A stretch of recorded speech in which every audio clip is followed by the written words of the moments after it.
I'm far more scared when a joke goes well. You do get put down. This idea that you can and can't say stuff, I think is nuts. And he starts booting off. Awful, Dane. Cheap. It does tend to be the carriage, yeah. And it brought the house down. Dying makes it fun though, because it keeps you on your toes. Like, you still have an erection section. I eat raw bacon fat. Do not want to talk about rice anymore. We're taking a bit of handbrake turn here. I was trying to work out what I deem being successful.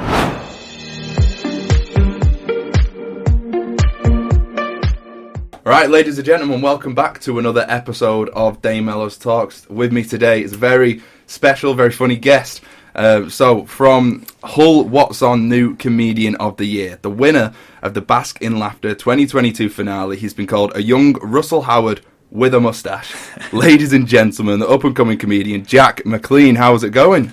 Yeah, good, thanks to you. Yeah, not too bad. You just have to imagine an applause at that point there. I might always throw one in later, but you know. I'm always imagining there is a massive applause. Yeah. Do you know that whole new Comedian of the Year? I always think, so it was 2 weeks ago, and I'm very proud. I'm from Hull, so I'm very proud. However, I do think there's too many adjectives in front of it for it to be impressive. Yeah, like, what is it? The Hull What's On New Comedian of the Year. Yeah. It takes too long to get to the Comedian of the Year, which is what I want. Yeah. So is that like a thing of there's loads of different awards and you got the specific comedian one? No, so Old Comedy Fest just finished. I don't know if you went to any of it. It was in a couple of weeks ago, but right. They ended it with just a competition. You had to do 8 minutes, and then the funniest one got crowned. And, very nice. Yes, it was nice. Got a lovely trophy. But as I said, there's just slightly too many adjectives for it to be impressive. Because I'm proud of it, being from Hull. But when you tell other people, the first time I told people, I was really like, oh, do you know I'm like the whole new Comedian of the Year? And I was like, that's niche. Yeah. It's like, get to the point, mate. I want to get to the end of the sentence. Find out what it actually is. And what was it like with the Bask in Laughter one as well? Because that was like a tournament-y thing, wasn't it? Yeah. So So what you have in comedy, because I only started a year and a bit ago, and the best way I think to get into it is through competitions. And how the competitions work generally is quite brutal if you don't know. But right. Bask was quite fun. But usually, do you know what I mean by a gong show? No. Oh, is that one where, I'll let you explain it properly, is that where like if you gong, you get out? Yeah, so you get gonged off. I mean, there isn't actually a gong. I think there maybe was when it first started these things. I think it was in New York. But basically, the MC will chat to 3 members of the audience before all the acts get up. Mm-hmm. And they get given a card. And if they're bored, the audience are bored of the act, they'll put a card up, right? And when all 3 cards go up, the music comes on and the act gets booted off. Right. So that's 3 the random game members of the audience, that the MC would chat to. So you get to meet, and they're great fun. They're nerve-wracking more than normal, but they are great fun. But yeah, that's what usually these competitions are. Bask was a bit nicer, but the problem with him is sometimes like you see people, they'll walk up to the stage and they'll be a member of the audience going, nah. And I've seen people get booted off without even opening the mouth. Well, just from the look. Yeah. Which is a bit harsh. Wow, imagine being like, you don't look funny. See you later. Yeah, I mean, I'm a bit annoyed that I obviously do look funny. I don't know what that says. Oh yeah, I don't know which one you'd actually rather have in that situation. But yeah, they're pretty brutal. But no, Bask was fun, so that was just survive. But you all got the 5 minutes, so you didn't have to survive. It was just voted on who was the best. Right. And there was a semi-final and a final, and that was in Stockport. But I got a bottle of Moët. Oh, nice. I don't drink Moët, but no. Sounds posh. So have a bottle of it. Listen. Yeah, I have a bottle. You can frame it or something. Yeah, I've got a little trophy, but I don't know what to do with my trophy. It feels a bit egotistical having a trophy. I'd get it on the mantelpiece. Would you? Oh, yeah. Would you see? I've always said I would never go to the BAFTAs or the Oscars, this is obviously wishful thinking. Yeah. I'd always said no, I won't go because I think it's just a load of nonsense and just blowing smoke. And then the minute I got one trophy, it's on my windowsill, and I think, yeah, exactly. Nah, I don't know. Would you go to like the rat? What's the radio equivalent? And they used to be called the. Yeah, I'd go to it. Just I don't know. I quite like the award shows that are like. I feel like it's a celebration of what I've done, so it's like an achievement at the end of it rather than the little goals on the way. That's like the big one at the end. But then where I put the trophy, I don't know. I'd have to get a trophy before I decide on that. I don't know. I think since the Pride of Britain Awards, I think it's made me just look at all of her awards as being a bit pointless. Yeah. Like, you've got a woman, like, saving 3 kids from a burning building, and then you're out in debt getting the same award every year. Yeah, so, yeah. I don't know. I see what you mean. But I might be a turncoat in a few years, so I might. But yeah, well, I mean, if it's the Oscars, if it's the BAFTAs, you can't really turn it down at the end of the day. I don't know, I think it'd be a bit embarrassing. Wouldn't you be a bit embarrassed to go up in front of and take an award when there's like Judi Dench in the audience? Do you not find that embarrassing? Maybe a bit. I'd be more embarrassed if I got my speech wrong. Because I'd have to go in with something planned. If I got that wrong, then I'd be embarrassed. I once was just on a slight tangent. I used to do a newsletter in Leeds, so I live in Leeds now, and it was to try and get LGBT people put in sport, right? Because the local council said there's certain areas of people that don't play sport, so they was trying to get more elderly people getting active, getting more disabled people active, and then another area is LGBT people. Now, something I'm really passionate about, so I'm gay, I'm really passionate about. I've always played team sports, right? And I used to do this newsletter, right? And I got nominated for an Owlie, right, which is a Leeds, let's talk about niche, a Leeds LGBT award ceremony, right? Right. And I went and I was nominated for Best Media Outlet. Okay, so I was very excited. I went, it was, you wore a nice, snazzy, and my football team, it was a gay football team, LGBT football team, I should say, they were all on my table and it was just me. And it got to my category and I thought, well, I'll be buzzing if I made the top three. Right, third place wasn't me. I thought, all right. Second place wasn't me. And I thought, God, I've got nothing to say. You said I'm going to plan a speech. I never planned a speech. Oh, so I weighed myself up. I thought, what am I going to say? What am I going to say? Panicking, telling everyone. Everyone's like, oh, well done, man. I was like, what do I say? What do I say? And then saying the winner of the best media outlet for Leeds LGBT scene is... And then I go to stand up. I mean, it's that dramatic. No. Facebook. Facebook? Who's voting for Facebook? Oh my! I was mortified. The fact that you was about to get up. Oh, it was awful. But who was voting for Facebook? Yeah. It was accepted by a local drag queen on behalf of Facebook. It was a shambles. It was a shambles. If Mark Zuckerberg went up and got it, then it'd be like, well, listen, all right. But he wasn't there. No, he was busy. He couldn't make that one. Yeah, no.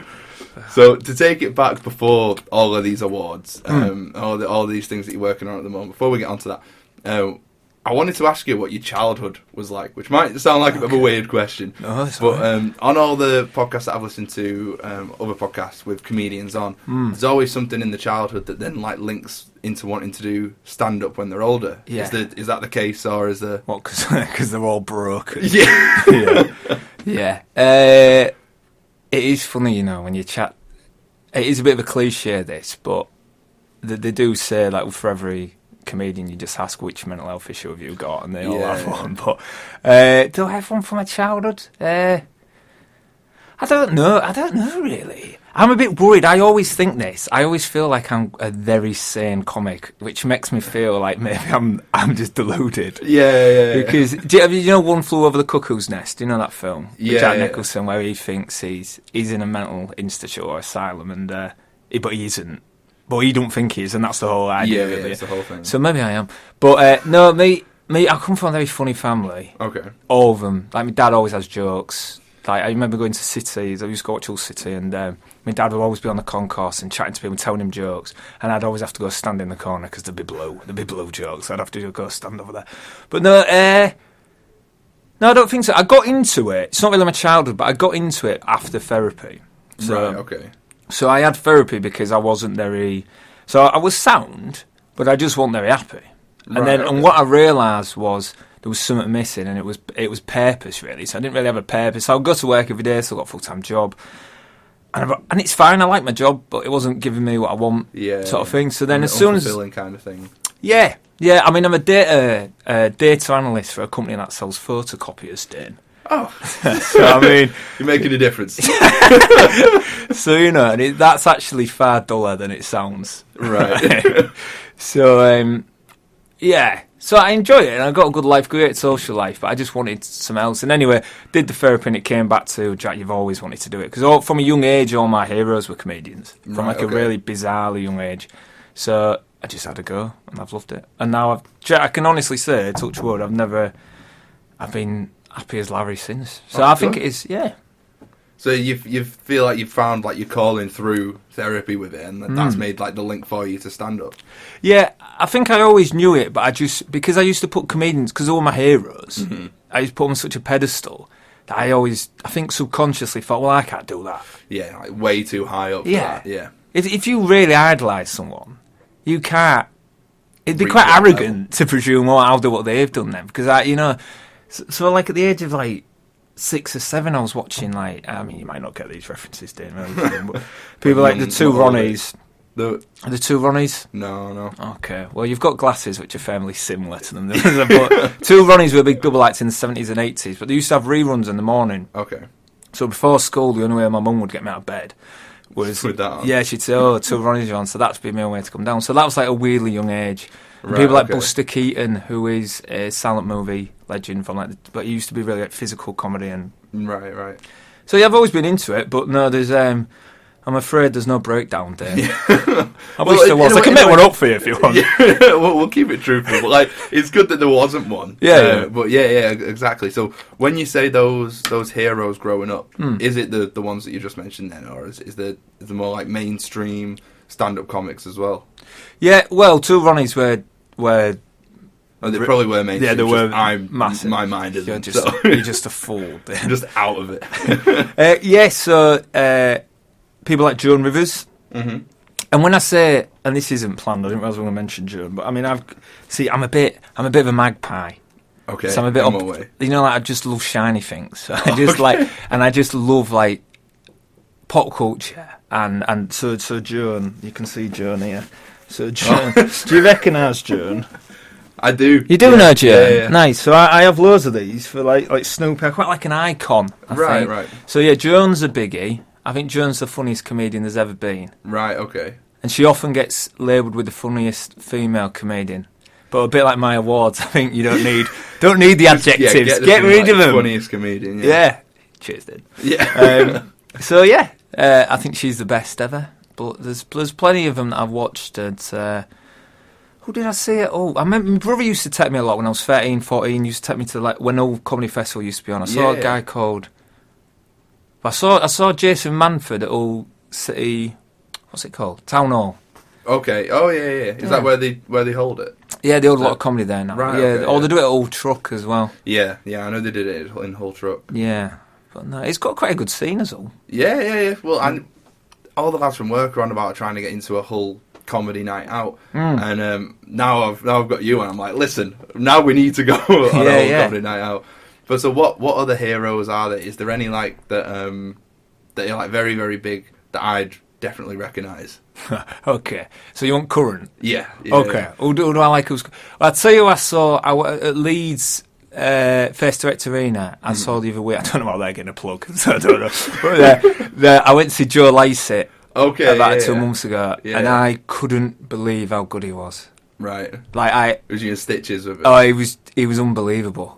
It was both amazing and soul destroying. Mm-hmm.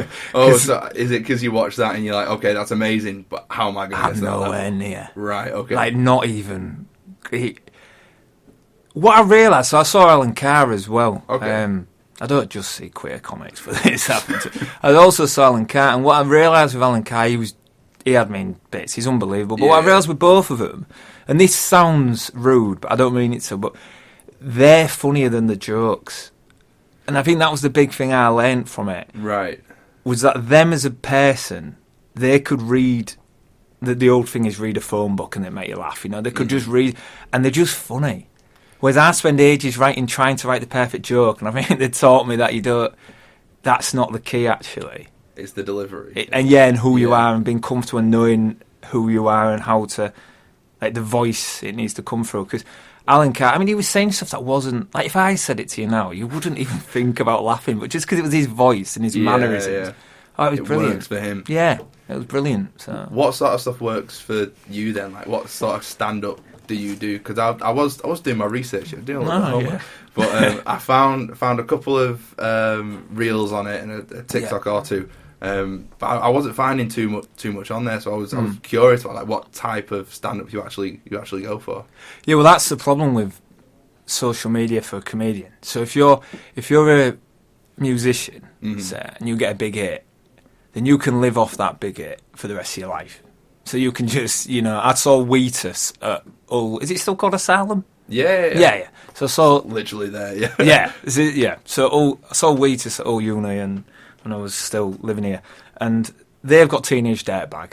Right, yeah. And that's about... I'm sure they've got others, but everyone was there for Teenage Dirtbag, right? Yeah. So they can have a career off that. Whereas with a comedian, if you have one good joke, well, the minute everyone knows the punchline, you can never say it again. Because it's not funny if you know what the punchline is. Yeah. Because there's no shock. So that's the problem with social media. Is I'm trying to get a balance between wanting to build up the profile, Yeah. but not say all my best jokes, because then... Do you see what I'm saying? Yeah, it's difficult. There's no reason to then want to come and see you because you've got everything. Well, they turn up. So I have a mates come and say, "Oh, can't wait to see your stuff." And then I'll get a big laugh and they go, "I like that, but I've heard that before." I go, well, it's not my fault. It's like... Get off social media. Yeah. So that's the balance. So that's the tricky thing of trying to build social media platform, but also not... Yeah. Yeah, it's difficult. How hard do you find it to... Oh, maybe not hard, but how do you find it to make jokes then? To try and like come up with new material? Because I've heard a lot of comics before say that they have to go to like the comic gym, which is like going to different stand-up clubs, different places, and we're testing out different material and different crowds. Is anything like that? Well, for actual writing, I love it. It's the Right. best thing. Is sitting. I wrote on the train over and just when you write something and you think in your head, "Oh, I think that's quite good." That's like really. And then when you get a laugh off the back, what I think is quite nice about it is if you're a control freak and comics often are, is you get to do every part of the process, so you're not relying on anything. So I date an actor, Right. and let me la-di-da, and I always think it must be horrible, your whole career being reliant on someone else giving you a part. Script and everything. Yeah, everything's like, the job you have to wait by the phone till you get it. Whereas with a comedian, you write it, you hustle for gigs, you call, can you get me on? You get on, and then you write stuff, you perform, you do everything. Yeah, it's your job to turn up. Yeah. Yeah. So I think that's if you're a bit of a control freak, it's quite nice. But no, I find the writing process quite easy. I mean, let's cut that. Yeah. It's not easy. It's easy to write. Mm-hmm. It's hard to write good stuff, obviously. Right. Okay. Yeah. Yeah. But yeah. you You always can write anything on a piece of paper. Yeah. Like I always think, and I think every comedian says, you write and you think it's funny. You think, well, that's definitely funny. Mm-hmm. And then it's not when the room's silent that you realise it's not. It's just as you're delivering it, and you go, oh God, this isn't funny. You see it and you think, oh, this is a bad, but you're in too deep. Yeah. And you think, oh, you can't no. back out halfway through a joke. To be honest, that'd be even worse than I've seen it. through with it. Oh, I've seen it, where people are doing it and they go, do you know what, I'm not going to bother. You're saying it and you think, you're a bit of an out-of-body experience and you're just thinking, oh no. What were you thinking? Yeah. No, but it's fun though. It is fun. I've not heard the comedy gym expression though.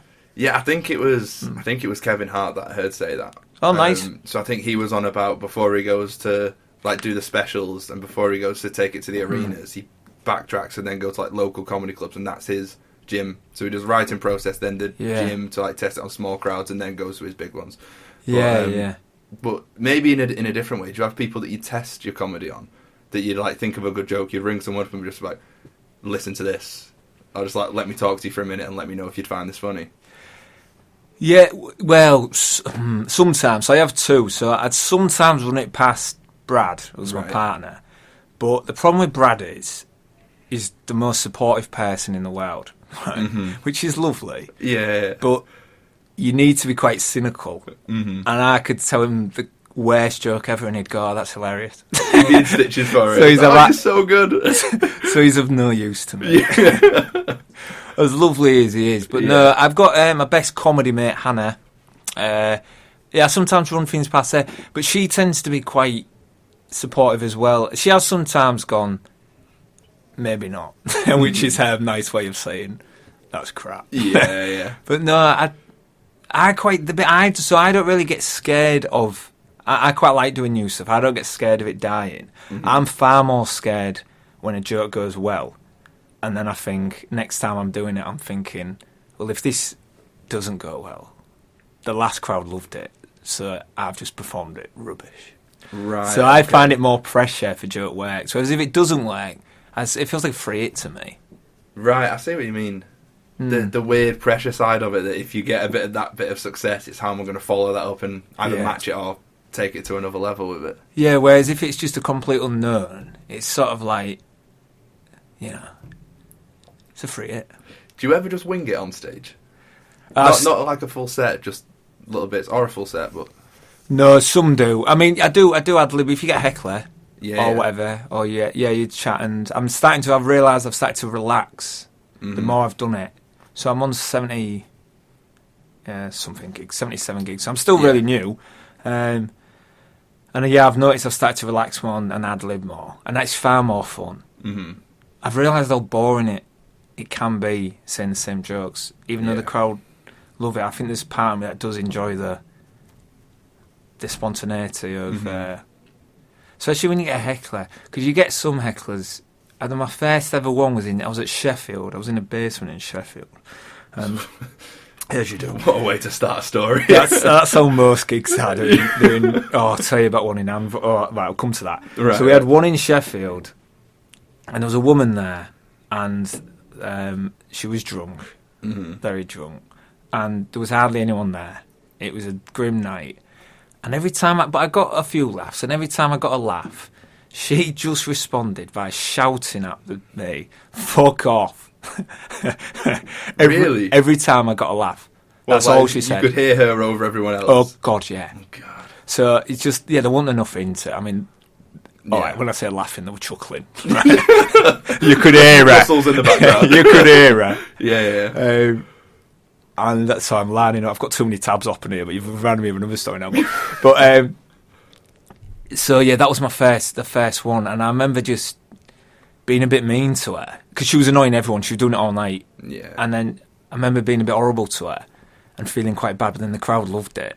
And then I thought, oh, you're on a precipice now of can you just be mean to a drunk woman who may have mental health problems? We don't know. Yeah. She was. But no, it is far more fun. You get the quite surprisingly politer hecklers as well. Really? Yeah. That drunk woman? Well, no, she's an exception. Yeah, she was a bit of an outsider, yeah. Yeah. But no, you often get them putting their hand up. Oh, is that still considered a heckle? Well, I would, because they're interrupting her, because I'm doing it, I'm like, what? Yes, what would you like? And then You're in a classroom? Yeah. I once used to do a bit about, I don't do it anymore, but I used to do a bit about getting heckled. Right. And I said, oh yeah, heckle, blah, blah, and a woman put her hand up, and I says, oh, what would you like? So it's really bizarre. And she goes, oh, can I just ask, because you've mentioned it twice now, what is a heckler? Oh no, what is a heckle? She said, what is a heckle? And I just said, that's exactly what you're doing now. Like, you were a heckler. You were a heckler. So yeah, they're surprisingly polite. I wouldn't expect that, I'd expect it always to be something rude to say, to try and interrupt you and maybe like throw you off your game a bit, which now I say that out loud, it seems a bit odd that if they've paid to go see a comic to then try and throw you off, it's a bit counterintuitive a bit. You do get put down sometimes, but I think because I'm quite smiley and my stuff's really safe and there's some brilliant edgy comics. I'm just not really me. So not in your Snoopy. Not in the Snoopy top though. So I think maybe because I'm a bit smiley, they're probably a bit soft on me. I don't know. Right. But they do. I once was it wasn't an audience member. It was a promoter. But I once went to it was my second ever gig, and there was a guy, and he got up there, and he just started telling these jokes, right? And I was sat there, and it was a really young crowd. But I've got quite a weird, as we say, old taste in comedy. Okay. So this old guy was up there, and he was saying jokes, and I started recognising them. And as he was saying it, I started saying the punchline before he did, and I thought, I know these jokes. And I thought, where do I know these jokes? And I worked out they're old Bob Monkhouse jokes. Now, Bob Monkhouse, don't expect you to know him, but they did. He was a legendary TV comic. He used to host, did he do Blankety Blank? No, he did Family Fortunes. He used to do game shows as well and stuff, and he was a big comedian. And he's a brilliant comedian. And he used to do... Yeah, so this guy was copying all his jokes, and obviously he thought none of the crowd would know because they're all real young. Right? Well, I followed this guy. And it was my second ever gig, and I was furious because, as I say, he was a hero of mine. He's another one of my heroes, Bob Monkhouse. So I was angry on his behalf, and he's been dead 10 years. But it's like ripping off his stuff, though. Yeah, outrageous. Yeah. That's the only rule. I think this idea that you can and can't say stuff, I think is nonsense. I think as long as it's funny, you can say whatever you want. Yeah. The only rule is you don't nick anyone else's. That's the only rule. Because if you don't have... I forget that posh word for it now. There's a posh word with... intellectual property, is it called? If you don't have... I don't know. I was thinking original material. But if you don't have, like, ownership of... Because you can't copyright a joke, can you? Yeah. Because it's like an idea. But if you don't have some sort of rules on... You know, because there's some comedians who are known for nicking jokes. Right. Like quite big comedians who are known for like stealing jokes. Well, I'm not going to name them. Name drop them right now. I'm calling you out. But yeah, there's some that have got quite a high-pitched voice as well. Oh. But anyway, so this guy came up and I was on next and it was going to be my second ever gig. And I went up there and I said, can we have another round? I don't know why I did this. I was angry. So can we get another round of applause? So the last guy, I thought he was brilliant. I loved his jokes. I especially loved it when Bob Monkhouse told them. And it got a bit of an awkward atmosphere. And anyway, this guy goes to the back of the room and he starts booting off. And I can see as I'm doing my set. And I didn't do particularly well, to be honest. My second gig, though, yeah. Yeah, and I see this guy at the back. And I was a bit distracted because I see this guy booting off at the back with the promoter and, waving his arms and all that. And I come off. You only get a 5-minute slot there when you're starting out. So I came off. And the promoter said, "You're here now." So I walked to the back. The guy stormed off, and he goes to me, "What are you playing at, Jack? What are you playing at? You've just started. You're already, pissing people off. What are you doing?" Mm-hmm. I said, "He just stole, he stole Bob Monkhouse's jokes." And he goes, "I don't care, mate. He's been doing it years. He's been doing it years." I was like, "Well, that's not right. That's not right." Yeah. And the guy said, "Don't worry, mate. I've just watched your set. He won't be stealing any of yours." Shot you right down for it. I mean, he had a point. Yeah, but still though, to say that to the other guy, say he's stolen the jokes. You told a joke about him stealing jokes, an original joke, and then he got annoyed because you called him out. I think it was more me with jokes after. I used to do my first 5 minutes was all about psoriasis, right? Psoriasis. And the first joke I ever told, and this is a good example of jokes that I thought was hilarious, and then I told him and I thought, oh God. Whereas the first joke I ever told was, I'm going to talk about psoriasis for the next 5 minutes. So it'd be really good if you've got a dry sense of humour. Like, awful. Awful, Dane. Cheap. And I remember writing it thinking, God, comedy's easy. Yeah. I've got this in the bag, mate. Yeah. Apollo. My days. I know. Tragic. So what's the worst heckle that you've ever gotten? Is it one of those? The worst one. I mean, that was the worst put down I've ever had off that guy, but they want a heckle. The worst heckle. I don't know. I don't tend... Because if they're usually quite polite, it'd be hard to pick out the worst one. I don't tend to get... You'd be surprised at how often are just people just commenting on... They're not really heckles. Like I had one even... I was talking about a Christmas do's, and I said, I was in York. I said, York are good for Christmas markets, aren't they? And the woman just shouted, "Oh, but Birmingham's better." I mean, it's not really a heckle, but you can't ignore that. That's the suggestion I'm going to go this year. So we're just chatting to her about you can't really ignore that. The weird advice you get off. But it's always, well, you probably shouldn't generalise, but it tends to be drunk middle-aged women. Right, okay. The Karens. It does tend to be the Karens, yeah. It does tend to be specifically Karen. Yeah, who like to get involved, yeah. Yeah. You know those women who they'll go to a pub with their husband, and the husband will buy a pint, but they'll buy a half pint.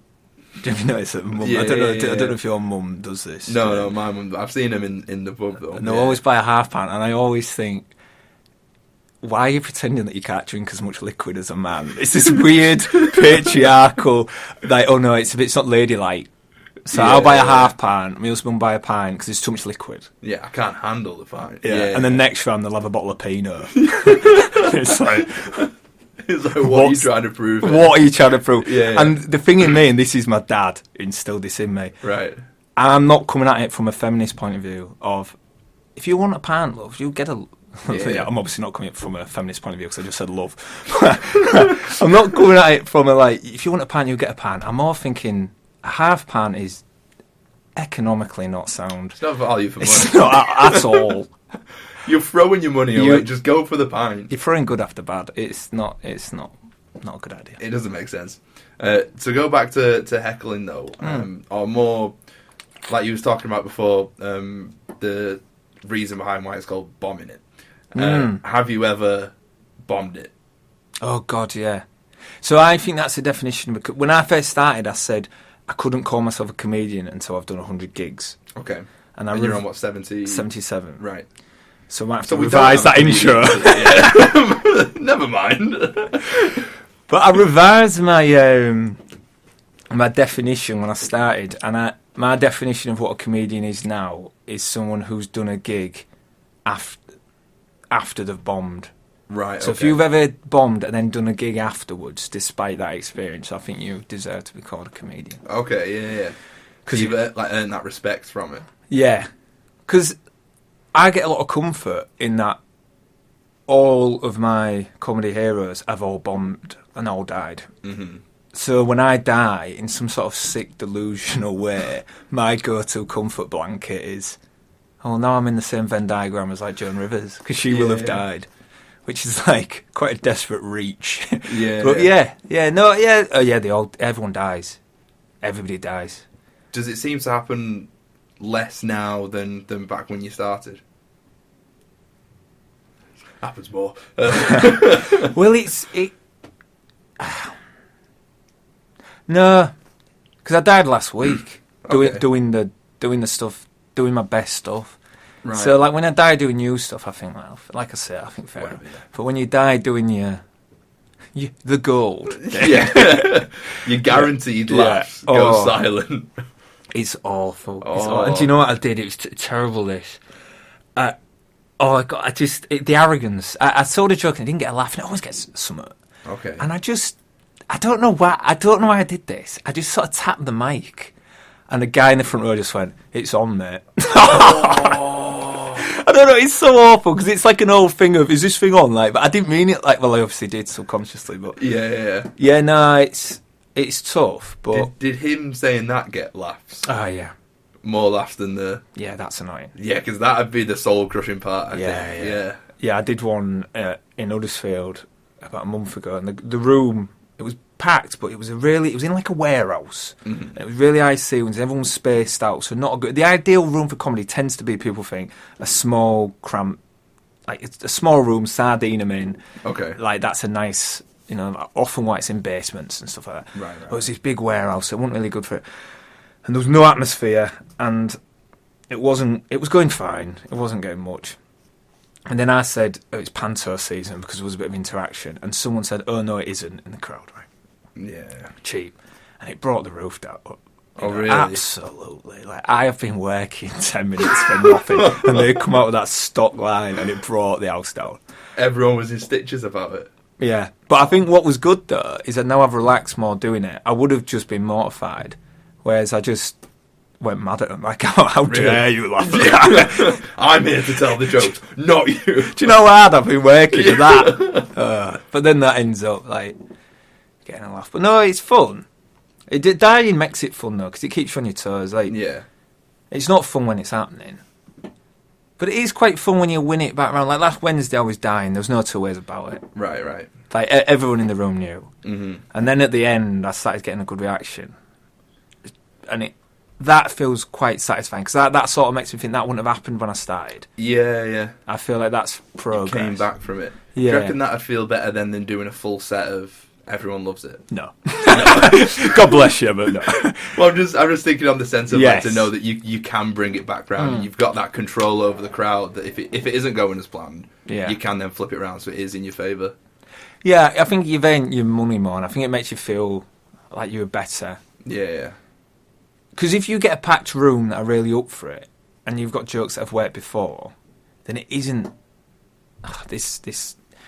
that isn't the hardest part of the job. Everyone says how brave comedy is, and I don't think it is brave. But going into a quiet room where there's hardly anyone there and people aren't interested, that's hard. Mm-hmm. Doing it in a packed room where they're all up for it, and you've got stuff that you know tends to get a reaction, it's not that hard, really. I mean, the hardest thing is getting up there.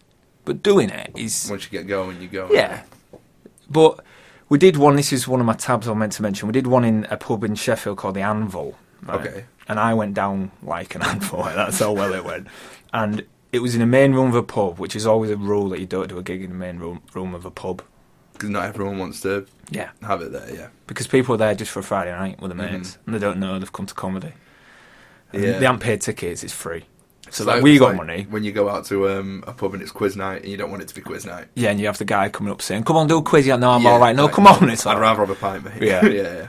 And you have to whisper and be quiet whilst they're doing the quiz. Everyone else is thinking. Yeah. So it's and no one was interested, right, at all, and it was rowdy and it was tough. But then one guy was just stood. He just walked in front of me where me and you, distance from me to you, then, so about 2 meters or something like that. And he just stood right there, and I just stared at me, and I was just he looked hard, and I went, "Are you all right, mate?" And he just said, "This is the second swear of the podcast." He just went, "Fuck off," and I went, "Okay." I said, "What's your name, mate?" He went, "Fuck off," and I went, "Right, okay." And they're not. You're not getting anything out of them. You're not. It's blood from a stone, innit? Yeah. So yeah, but I always think they're like the most fun. Really, they're the ones where you cut your teeth. And again, all comedians have had to go through awful nights. So I feel quite proud to have done. It's like an apprenticeship, isn't it? When you get paid crap for being an apprentice, don't you? Yeah, you get like £4 an hour. It feels like you're earning your stripes. Yeah, you're paying your dues. Yeah, I know. It's never happened where something that I've put out has like bombed it, as you say, but I do some DJing in Asylum. Okay. And there was this one time when it was the end of the night and I wasn't allowed to play any more songs. But everyone there in the crowd starts booing because I'm starting to pack my stuff away. Yeah, I think it was Halloween, not just gone last year. Yeah. And they was all going, one more song. So I started to play one. Management comes over, you're not allowed to play another song. So I'm like, all right, sorry. But then I have to shut that song down like 15 seconds in, which is even worse than not doing it at all. So then everyone was then booing even more. My stupid mind was like, I'm going to stand here and take it. I'm just going to stand here I'd closed my laptop, just packing away. Looking back, I should have just moved off to the side. But do you feel like that when you're doing the comedy that doesn't go like as well as you'd hoped? Maybe you are getting... Have you ever been booed? No, I've not been booed. But like, it's not going as well. Do you feel like just walking off? Oh God, sometimes you just get out. I try to say to him, but you just get out. I mean, yeah, you've made a bit of an error there starting the song there, because you are definitely essentially edging the audience really there. But yeah. What is your go-to? Like, what's your guaranteed? The song that you think this is guaranteed to get a reaction? At the end of the night, well, it depends on what. Do you still have an erection section? Is that always am I too old-fashioned for that? Like, do you still do slow songs at the end, or do you just go a big? See, we do, but I've never heard it called that before. Yeah, it's like when people you go slow like love songs at the end, and that's where people used to cop off. Yeah, so kind of. We more do like. That's before me, by the way. I'm not. I mean, I'm acting a lot older than I am. Well, yeah. But no, yeah, we do a lot more throwbacks at the end. So you do like your Country Roads, your Sweet Caroline, Bohemian Rhapsody to end on. But you end on Boo Rap. Sometimes you can, yeah. It completely depends on the vibe of the crowd. Because what I'll do is I'll plan pretty much an entire set, which is like my middle part, and then I'll do an open and close just freehand. Which I won't mix because I can't mix just freehand. Okay. I can mix when I've planned something, prepared it, and I've got it all in my head and my notes on the screen and everything. And mixing is just the transition between songs. It is, yeah. But then the mixes that I do is I'll loop a part of it so it goes bump like. So it's way too. So it starts coming through before the song's finished. The next song starts coming through. Yeah. But to get it like a smooth mix, I definitely can't do that on the spot. A lot of DJs can, right? Okay. But I'm just like I do it as a hobby. So yeah, charlatan. Yeah, I dabble.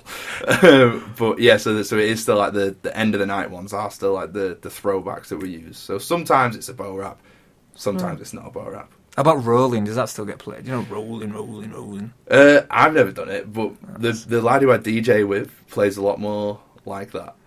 But he'll do that as like his main set, whereas my main set is more like dancey songs, like pop that's charting at the moment. All right. Just because that's like the vibe that normally is in Asylum. Whereas if you go to like a Welly, where it's a lot more indie songs, it's completely different. Or Spiders.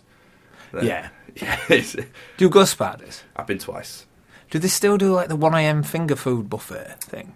If they do, I've been way too drunk there to realise it's on. They used to maybe do they still do it? Yeah. Do they even since COVID? Oh, yeah, I thought COVID might have seen to it. Yeah, so at like 1am they bring out like vol-au-vents and like, really?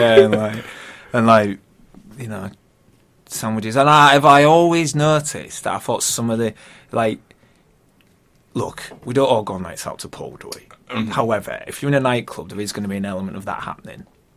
So you don't go tuna.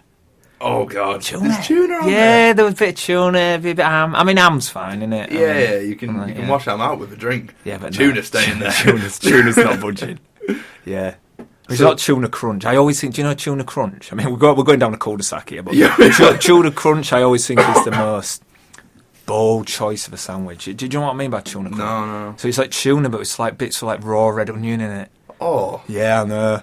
That's like tuna and onion. You just Red don't onion, go it's a near. raw red onion. You don't go near if you're going to be seeing someone. No. I quite like raw onion. I mean, we are really off topic here, but I do quite like raw onion, which is quite...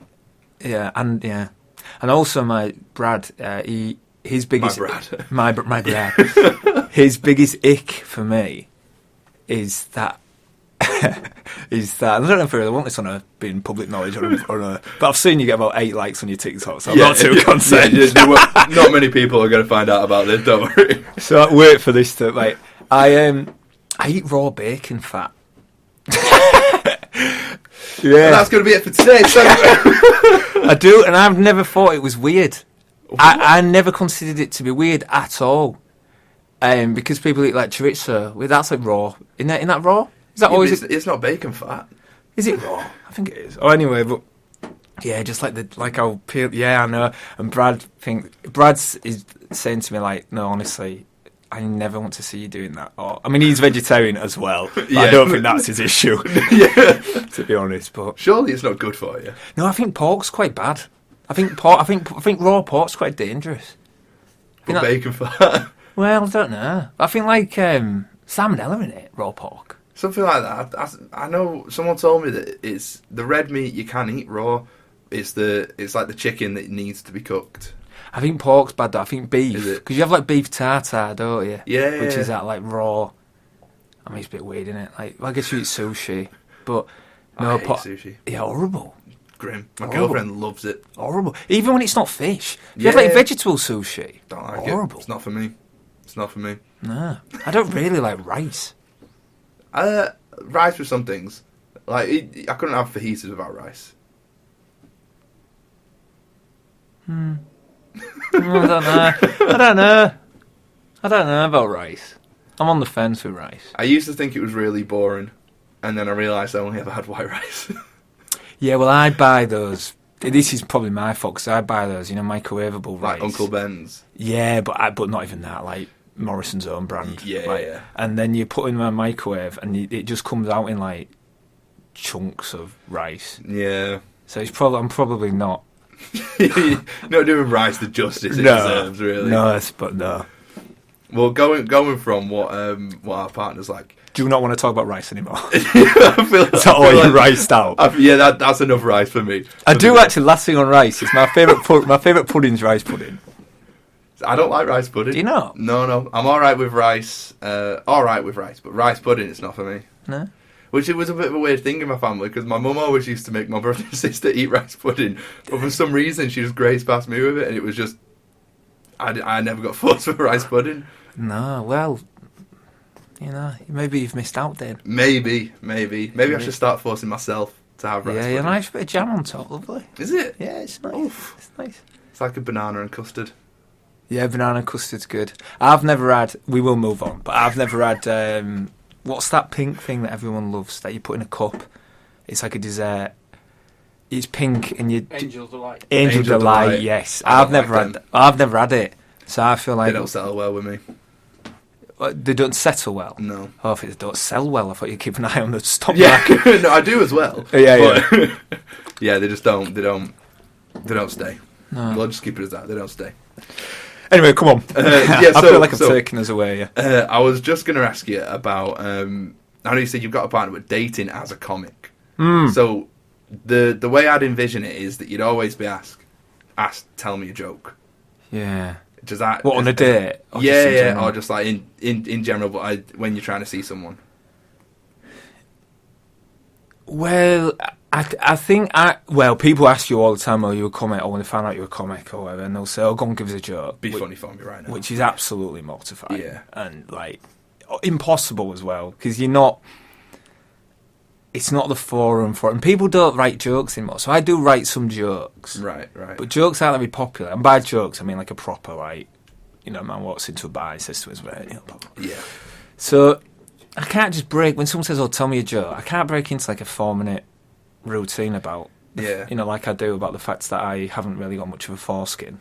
Like, you can't do that at like, you know, like whatever. But it's different in a club, isn't it? It's different in a club. Well, you get the platform then to do the storytelling aspect of it, I guess. Yeah. And they're also there ready to listen. And they're there wanting comedy. Whereas when you get people who are there like, go on and make me laugh, as if it's like a challenge, like they're sort of coming from the aspect of I'm determined not to laugh. And they're going like, come on then, make me. I bet you can. Yeah. Well, and that's impossible. I mean, that's very difficult to make someone laugh. But they're not an audience there. No. Yeah. No, they're not. But no, dates. Well, I've dated Brad for pretty much my whole time doing it ish. So I did go on dates before. No, I don't think. I think I found it more impressive than what other people did. I don't think people were that bothered, really. Right. Okay. I don't think people have thought.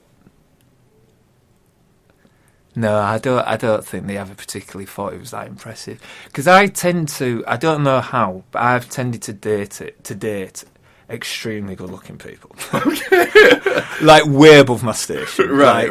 Like Brad's fit. And like big other people, Brad. Big up Brad. Yeah. And other people I've dated like really good-looking. And I don't know what it is, but anyway. So I always, you know, I'm a good Christian boy maybe, but and I don't think those people necessarily, I don't think fit people want to hear knock jokes. Right, okay, yeah. I think they just want you to be able to take a good photo. Do you reckon it also could be, they always say that the funny guy is the one that's going to steal your girlfriend, because if he can make her laugh, the less time she's got her eyes closed for. Nice, I've not heard that. Yeah, but the idea you can laugh someone into bed. Yeah, that sort of thing, yeah. So even if it is like the knock jokes, it's that aspect of storytelling that even if it's not for a funny story, it's just still that same basis. Well, good looks get boring quite fast, don't they? Yeah. So, whereas if you've got... You need a personality. Yeah. But you see a lot of comedians go out with very good-looking people. Mm-hmm. And comedians tend to be quite odd-looking. The one that comes to mind is when Pete Davidson was with Ariana Grande. Yeah. I don't think Pete Davidson's particularly bad-looking, but he's just... Yeah, I know what you mean. Mm. But, yeah. But comedians used to be ugly. Right. All that odd-look. Like, maybe not ugly, it's a bit harsh, but used to be, like, really odd-looking. But then I think Jack Whitehall changed that in this country. Do you like his beard? Well, I don't really like his hair on his head. I always thought, it looks painful, his hair. It does. It looks like he's gelled it and then fell asleep on it. And you know when you've got an alfalfa and you can feel it all day, like sticking. It feels like that. I like that by choice. I went to go watch him. He was the first stand-up comic I actually saw. I've been to see Jack Whitehall once. I've been to see Kevin Hart once, and I've been to Frog and Bucket in Manchester for a night. But Jack Whitehall was the first one. I swear, I think it was this way around. He had a beard. Then recently he shaved it for, like, I think it was like Jungle Cruise or something, the film he was in. And I was just like, you need that beard back. Oh, you like the beard? Yeah. So I think the beard. But I don't know if it's that sort of thing of you see someone with a beard first and you can't imagine them without it. So I never used to have a beard, and I think I've got a massive baby face without a beard. Yeah. Yeah, well, I look a lot younger without my tash. Yeah. I'm better, arguably, but younger. I'm like Russell Howard. Yeah, that was my first review I ever got. Look, really? reminds me of a young Russell Howard with a moustache. I yeah. could have done without the second part. Didn't need to be specifically noted.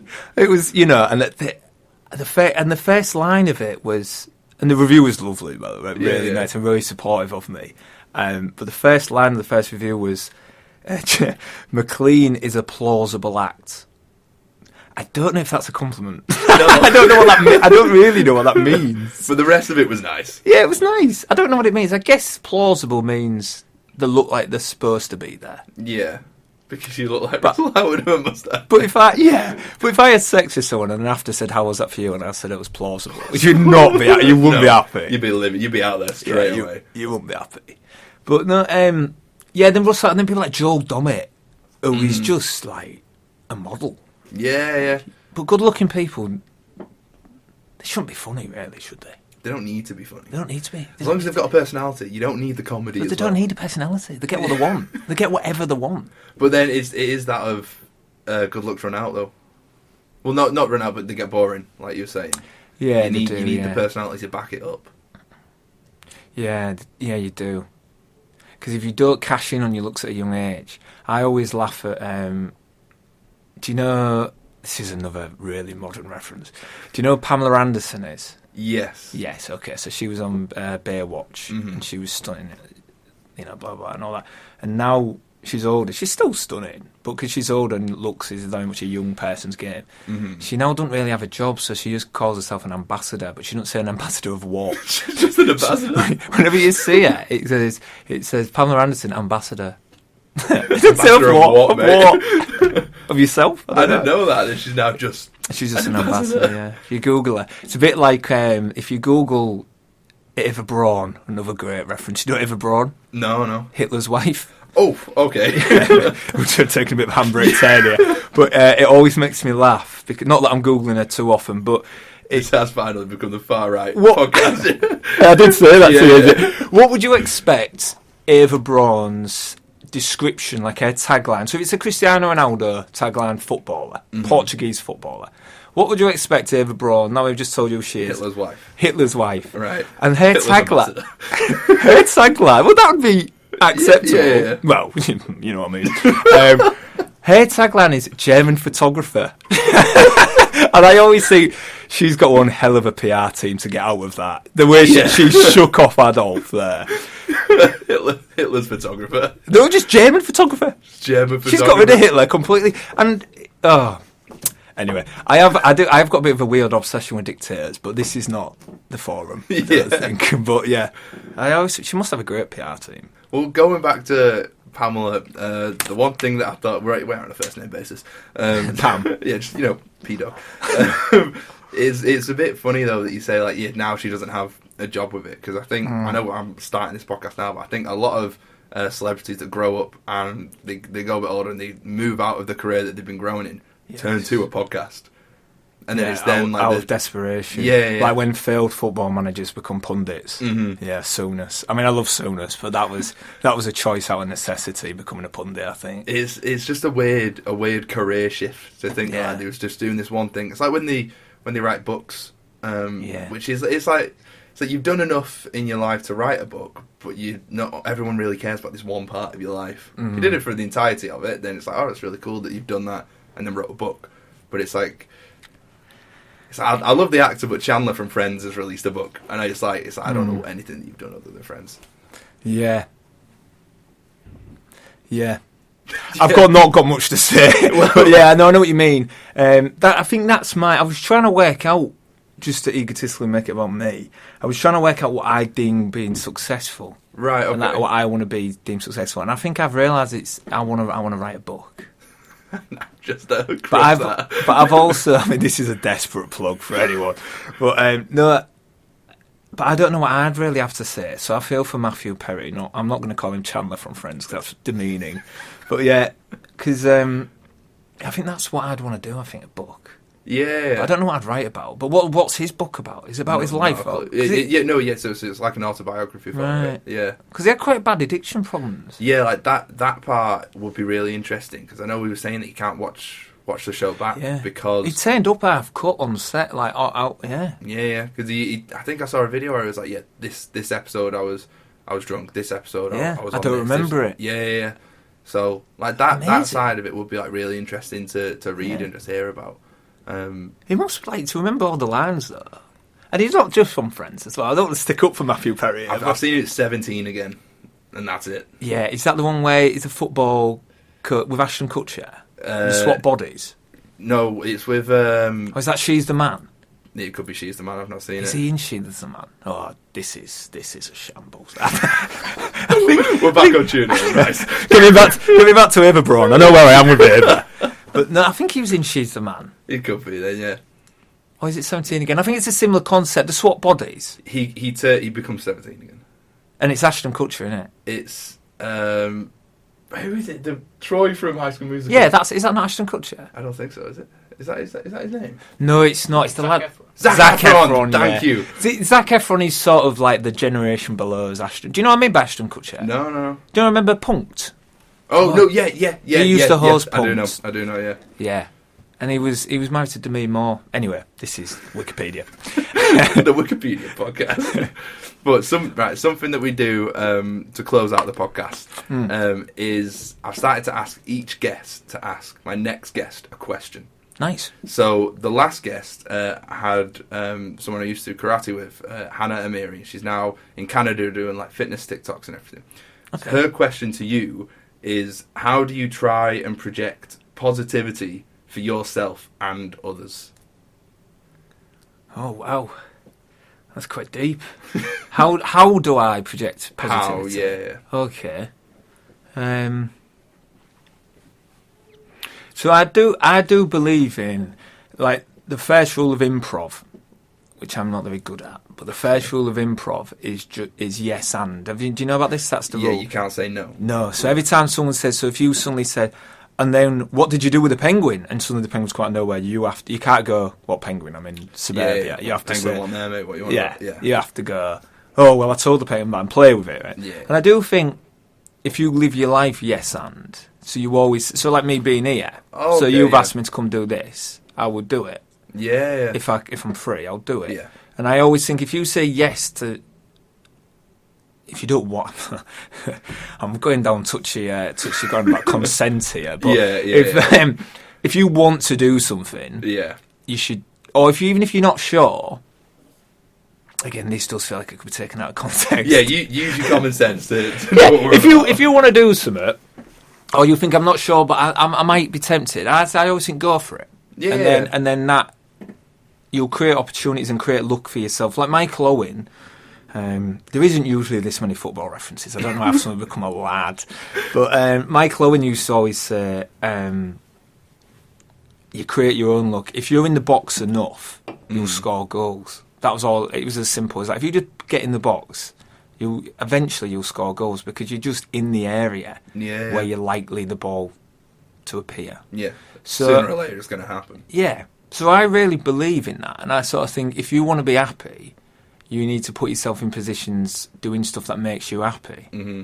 So if you really like films, if you go to the cinema every week, you're probably going to enjoy it. Yeah. And I know that's very simplified, but like positivity, I do think you have to get off your ass and do it. I don't think it just happens. Yeah. No, so like you doing this podcast, this obviously must bring, I mean, God knows why, Dane, but it must bring you some joy. Yeah. So you want to do it, so you've done it. And Yeah. I think and you're putting effort in, and I think that's the key. I do believe in individual, and I'm going to sound like a right Tory here, but I do believe in individual responsibility to do it. Mm-hmm. You can't just sit there and go, which I used to do, of, oh, woe is me, things aren't right. Well, if it's not right, you need to make it right, because you're only young once, however, it don't matter how old you are, does it? But, yeah, just go out and do it. Well, I mean, with the podcast, this all actually started from, because the uni's basically sponsored by Team GB. And actually, sorry, before that, I got involved with... It's not the other way around. Oh, no, sorry, it's the other way around. I think they've got the priorities all wrong. Yeah. Like, what's happening there? Focus on the pommel horse, not really your career. But no, so got to uni, and I got involved with radio. Obviously, that's how I'm here with everything. Yep. And then from that became a DJ because the regular DJ got sick with COVID, so they filled us in. So that's how I got involved with DJing and everything. But because I was he being radio, allowed back, or have you now pushed him out? He's gone. No, he's allowed back. He's like taking more over now, which is why we're now just on the side doing it. Which is he is the professional with it. He died of COVID. Yeah, mission complete. But then from doing radio here, I was working as an ambassador one day when they had Max Whitlock on. Well, all right, Pamela Anderson. An ambassador of what? Of the uni? Yeah, Okay. yeah. So like a student ambassador. They had like a college event coming in, and they was doing a Q&A with Max Whitlock, who's an Olympic gymnast. I know Max, yeah. And so, I don't. Can I just clarify? I don't know, Matt. I know who he is. Yeah. He's quite good. Didn't he win gold? Yeah, he's got like I think six medals, like 3 golds, 2 silver, and a bronze. You're nodding, so I feel confident in that. Nice. Good knowledge. But so it was him doing the Q&A there, and they just pulled me aside and was like, "Oh, we know you do radio. Do you want to interview him for 10 minutes?" I was like, Yeah. I'll do that." And I had no knowledge on him whatsoever. I think I've seen the clip, or you put it on your Instagram, and he's still wearing the Team GB. Yeah, he's in that. And Does he ever not have that on? Well, I think as coming in, like, he's the Team GB ambassador for Hull. So he has to wear the... Yeah. Is he from Hull? No. Oh. But he's the main like ambassador for the uni, representing Team GB. I think that's how you work out whether an athlete has successfully made the transition into celebrity. Mm-hmm. Very few do, but is if you ever see them out of Team GB clothes. Yeah, if you don't see them with the jacket on. Yeah, because you see Mo Farah without a jacket, Yeah. and you think, oh, he's made it. Yeah. Rebecca Adlington, I struggle to see her outside of a... Maybe that's a bit harsh on Bex. But it is weird with the Olympians though, because it's weird to think like I've interviewed 4 of them now. Max Whitlock, Beth Shrever, Tom Dean, and then someone that I don't remember his name, but that wasn't for a podcast. So he's definitely still wearing the jacket. He was still wearing the jacket. I didn't know his name. Who's the second one? Beth Shrever, so she's BMX. Oh, nice. And then Tom Dean is swimming. But Tom, I did Max and Tom interviewed them at the same time. That wasn't for a podcast. I interviewed Beth for a podcast. But my favourite part of that podcast, we played a game of rock, paper, scissors at the end, and I beat her.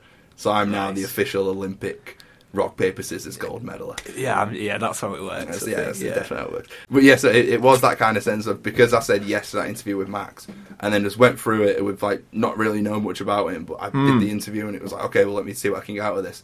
I then was like, oh, you know what? I really like doing radio and talking, but I also really love interviewing people. And that's what then this year has led to me doing the podcast and trying to interview more and more just interesting people, which is how I then got onto you.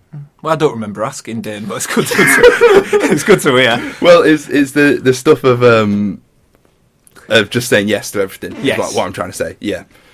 So that's a long-winded way to answer Hannah's question. But do you have a question for my next guest? Oh God, you want me saying it now? Okay. Without knowing who it is. Am I not allowed to know who it is? To be honest with you, Jack, I don't know who it is myself. You don't. Okay, fair. It could be Pamela Anderson. It could be. She is an ambassador. All right then. If you could be an ambassador of any one thing in life, Okay. what would you proudly be an ambassador of? Mm-hmm. I like it. Yeah. What would your answer be? Well, I think you should be answering it somewhat quite, like, you should say something like good vibes or like positivity. But I'd probably be Fisherman's Friends. Really? Yeah, they're my one rider.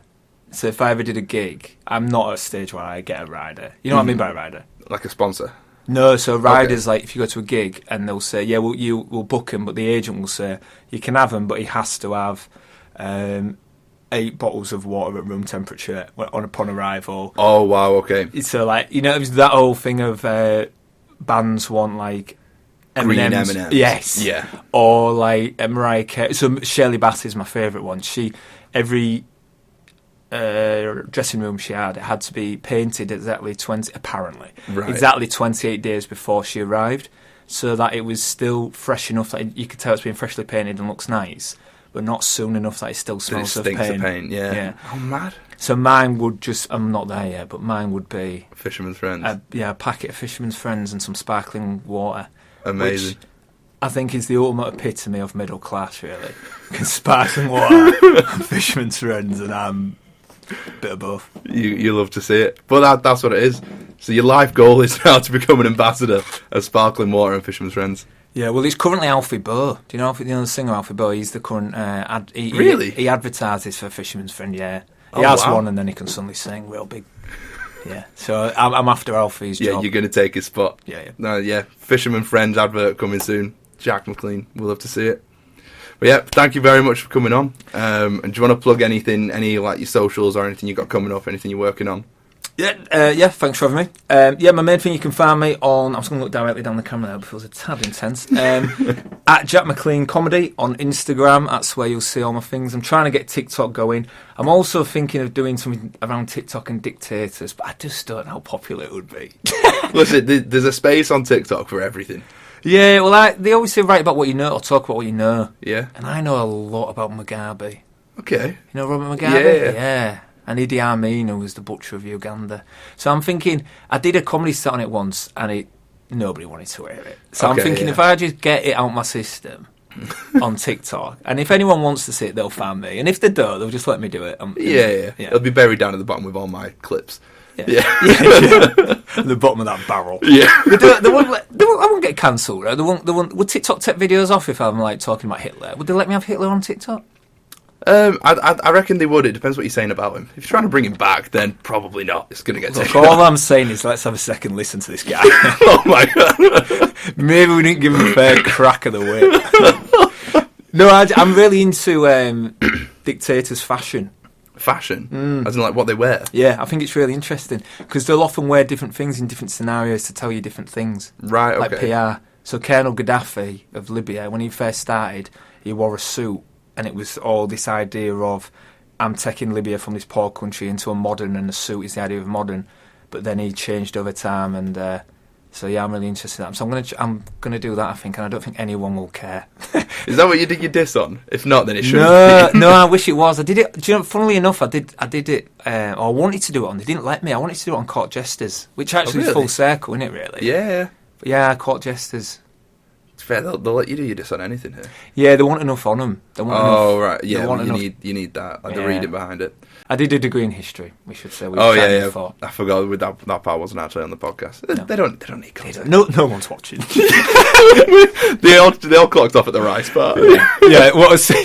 Rice. If rice didn't get them, Ava Braun. Yeah, they're gone now. Yeah, even my mum will be listening now. Brad, mate. Brad's supportive. Brad will, yeah. Well, thanks for listening, Brad. Cheers. And we'll see you in the next one. Thank you very much.